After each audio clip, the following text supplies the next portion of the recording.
Bonjour à tous, bonjour à tous les amateurs de caséine et d'aventures lactiques. Je suis là pour cette nouvelle vidéo pour vous parler des accords vin et fromage, des accords un petit peu plus classiques et des accords un petit peu plus farfelus.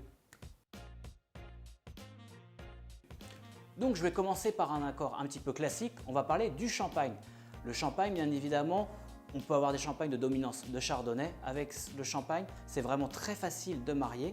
On peut partir sur un fromage à croûte fleuri comme le brie et bien évidemment en apéritif, le comté ou le beaufort par exemple.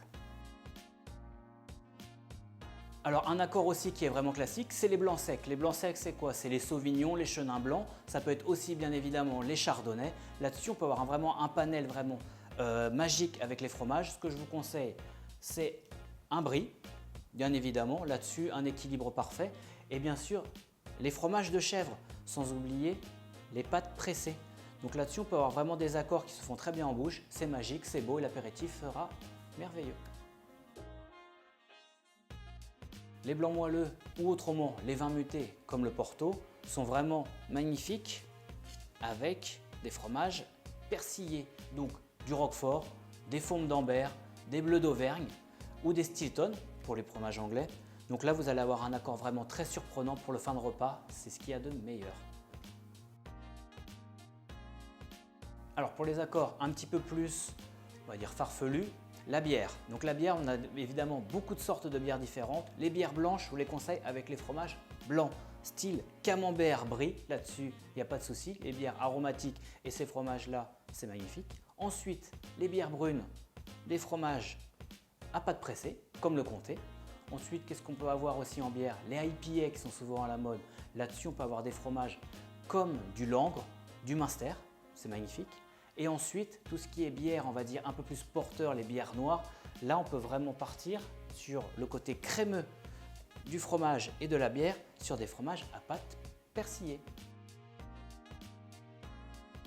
Ensuite, encore plus entre guillemets farfelu bien évidemment, le saké. Donc le saké c'est quoi? C'est un alcool de riz de fermentation, un alcool qui est environ à peu près à 16 degrés d'alcool. Donc ça se boit comme une bière de riz, on peut appeler ça une bière de riz, ou du vin. Donc ce que je peux préconiser avec cet alcool-là, ce sont aussi des fromages à croûte fleurie. On peut aussi se marier très bien avec des fromages Langre et Poisse et aussi les fromages à pâte pressée. Et aussi en accord super intéressant, on a le whisky.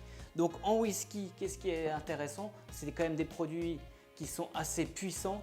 Là-dessus, on part sur des pâtes pressées. On peut aussi aller sur les très vieux goudas et là, la vie sera vraiment très belle.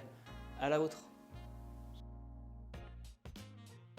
Alors le vin rouge, il faut faire vraiment très attention parce que le vin rouge, on peut avoir des petits problèmes de tanin de levain. Et les problèmes de tanin vont cacher les arômes du fromage. Et moi, en tant que meilleur fromager du monde, si le fromage est en dessous dans la dégustation du vin, je ne peux pas le tolérer.